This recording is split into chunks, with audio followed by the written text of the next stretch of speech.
Some people have written books, some have a great look that covers the magazines for kids who are 17. But I don't know what to do, staring into the blue sky and just waiting for a sign. Some, they are certain of what awaits them when it all ends, but I don't know what will happen to me.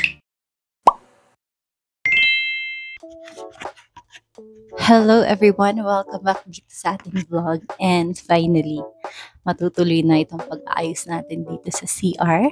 And tulog na din si baby girl. So, simulan na natin. Babad muna natin yung bowl ng bleach para matanggal yung sa yellow na stain. Though, may binili ako na Seaways and trinay ko siya. Mabango naman pero hindi siya nakakatanggal. So, in case nakikita nyo yung ads nila na parang nakakatanggal siya ng stain and all, hindi siya umepek. Pero gamitin na lang natin dun sa mga walls. So, ayan, let's get started. Ito guys, yung mga gagamitin natin. Ayan, may pa-tissue tayo dito. Ito yung lagayan ng mga toothpaste and all. And may ano to, ayan, may strainer siya. Salamin. And ito yung rock. And ito for the toothpaste. Kailangan din natin yung mga ganito. O, diba? And guys, pasok tayo.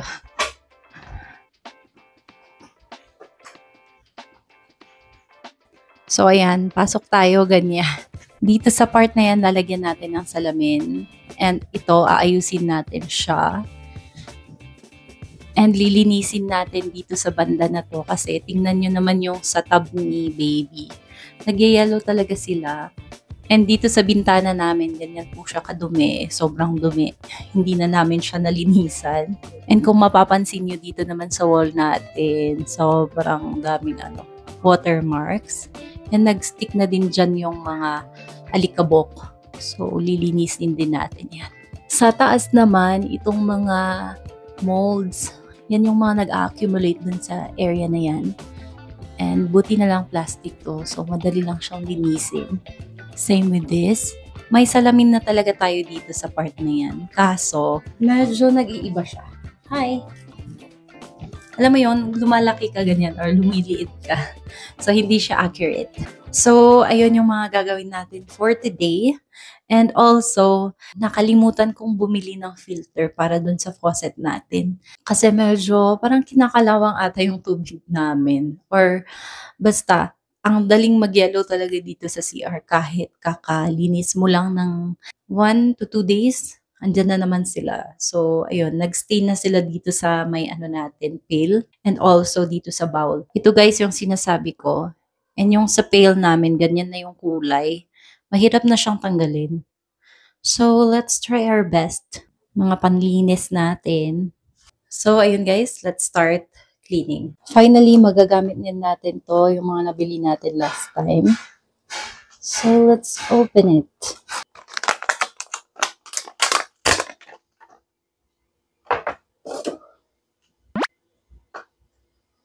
Try nga natin yung sinasabi nilang pagtanggal nito. Palabas mo daw ito ng gusto. Pero wala na tayong time. Charis. Ayan, we're good with this. Kumuha din pala ako ng ganito. So, ito yung bathroom sleeper natin. May butas siya. Plus size ako. 38 to 39 yung size ko. And this is just perfect sa size ko.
Ayan,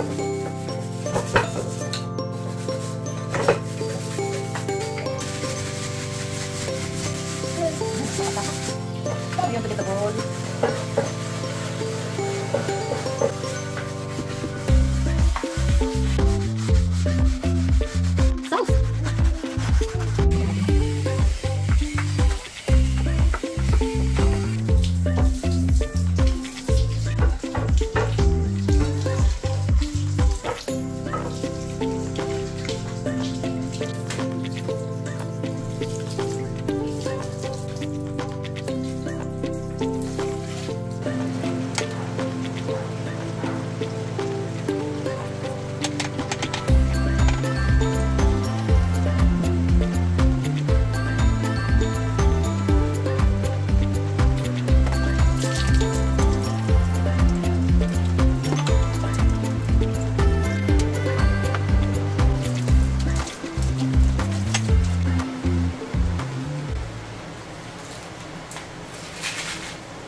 Satisfied.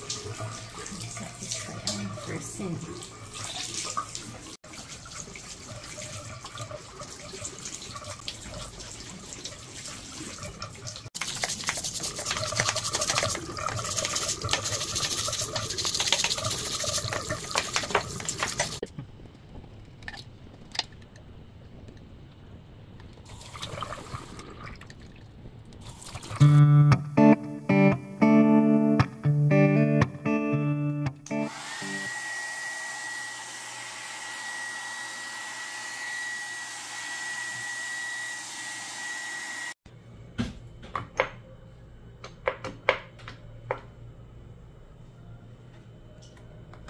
Kumatang na lang di stick tanga natin.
Ate, tultulo. Oh,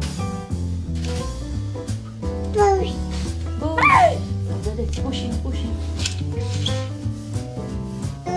Oh, you want to digos?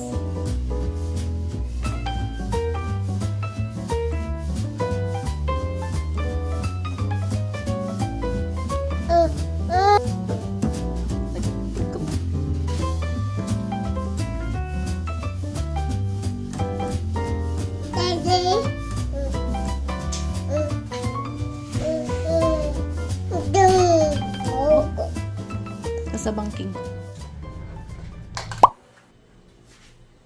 Every day I'm looking for a way to return to the time when everything was easy to learn. Don't know when it started to get so serious, building up an illusion of a world full of trust. Moving everything's gone, it's hard to be strong. Confusion in my mind, no way. Full stop. Can't believe I live in your thoughts. I think about you all the time, morning, evening, and midnight. Such a wonderful delight.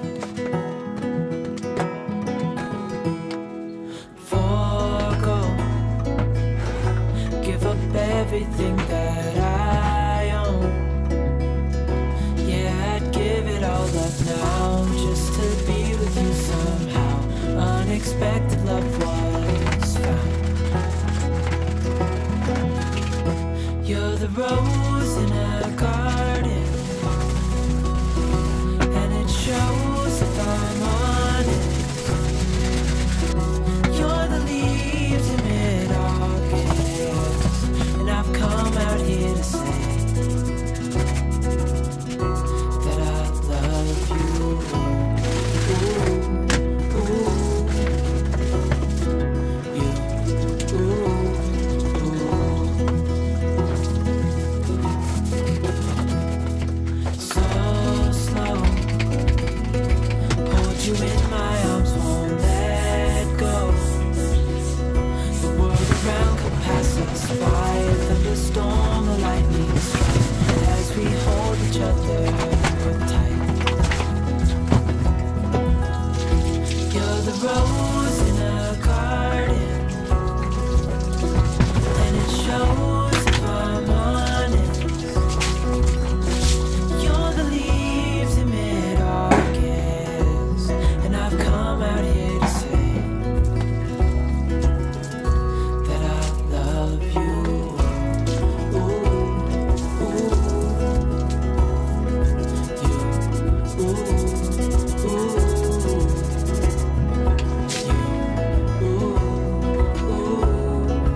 Ayan, finally natapos na tayo sa paglilinis and let me show you kung ano yung nangyari after.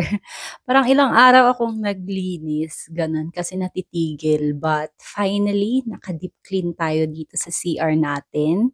And let's go inside. Welcome, Charis! Pagpasok natin, dito tayo sa may salamin. Ayan, ito yung bagong install natin. And guys, may share ako dito. Ito, kapag madami kayo dun sa bahay ninyo, very helpful ito kasi i-spray mo lang siya bago ka mag-poops and mawawala yung amoy ng poops kapag tapos ka na. Para hindi maamoy ng susunod sa'yo, lalo na kapag nasa public ka din, very helpful siya. Ayan, may pa-tissue tayo dito. Ganito lang talaga kaliit itong sink namin. Dati, madaming nakalagay dito, pero ngayon, nilipat na natin ito. So, nape-flip lang siya, ganyan. 360. And may part dito kung saan magde-drain yung tubig. So, pwede ninyong i-check yan and tanggalin. And ito naman, dun sa toothpaste, ayan, nagamit na. Ipakita ko lang na may tulong ganyan, pero punasan nyo. So, yun ang meron dito sa side na yan. Yan, to begin with, maliit lang talaga itong bathroom na to. Parang itong bathroom na to is 2 meters by 2.5 ata siya. So, maliit lang talaga. Kaya, lahat pinagkasya dito. Which is, in our future home, I hope na ma-separate yung sa, yan, yung bowl, dito sa shower. Kasi nababasa, and ayoko nang nababasa sana. Pero wala tayong choice. So, ganito muna yung setup natin. Kaya naman, ang ginawa ko is, trinay ko siyang pinagkasya dito. Lalo na dito sa part na yan, kasi, tingnan nyo naman, may basurahan tayo dito. And may mga lagayan din ng panglinis dun sa ilalim. So, sabi ko nga sa inyo, may salamin talaga dito. Ayan. Yung salamin natin. Kaso, umiiba yung shape mo, ganun. Kapag lumalapit ka or lumalayo. So, ayun, yung problema ko dito sa salamin na yan. Kaya nag-install tayo dito. So far, so good naman siya. And kita yung parang half level. Ayan, bali sa part na to is sabitan ng panlinis din. O, di ba? Kapag i-close mo, hindi naman siya nakaharang kasi may space pa dito sa part na to. So, very ano lang tayo, minimalist. Lahat ng corner is dapat functional. And dito, nilalagay namin dito yung sa bathtub ni baby. Dun sana sa taas, kaso yung dripping kasi dito, baka lumusot siya dun sa kabila. Kaya, dito na lang namin siya pinesto. O, di ba? And, nabili ko na to before. Gusto ko sanang nakatago siya. But then, andito na. Sayang naman kapag tatanggalin natin. And, ililipat na naman sa iba. So, these are affordable na racks. Kapag naghahanap kayo ng racks, especially kapag nag-rent lang kayo, bawal mag-drill. Kaya yung mga ginagamit namin is hindi yung nada-drill. Lahat is ni-stick mo lang siya. So, pati din ito. Ito lang yung matibay para dito. Mabigat kasi siya. And ayan, may shower din tayo. Naka-install na to talaga. So, yun naman yung kagandahan dito. Kasi malamig dito sa amin and just perfectly maganda yung may shower tayo. So, dito sa part na yan, ganyan lang siya. Wala tayong nilalagay dyan. Ang pangit tignan na madaming nakakalat dito. Guys, kung may recommendation pala kayo when it comes to ito, yung pantanggal ng stain na yan, just comment down below. Hindi na siya talaga matanggal kahit lagyan pa siya ng bleach. Dito naman, lagayan siya ng used water kasi nagre-reuse tayo dito. Yan, as you all know, mahirap talaga yung tubig dito and mahal kasi delivery siya. So, na-reuse tayo. Especially kapag isang banaw lang ganyan or yung pinagliguan ni baby. Pina-flush namin siya dito sa bowl. So, meron tayong mga deeper dito. Ganon sa Pilipinas. So, yun lang naman yung mga ano natin dito sa CR na maliit. And I'm so happy na naka-clean tayo. Ito gusto ko siyang palitan or something, tanggalin. Pero lagayan kasi ito ng soap. So maybe I'll buy something na yung nasa ano lang, sa wall lang para minimalist siya at the same time. And dito yung air freshener natin. Kasi minsan medyo may amoy, diba? Magandang may nakalagay dito. So, ayun lang guys for today's video. Salamat sa panonood sa ating deep cleaning. Hi! Thank you for watching and see you again guys on our next one. Bye-bye!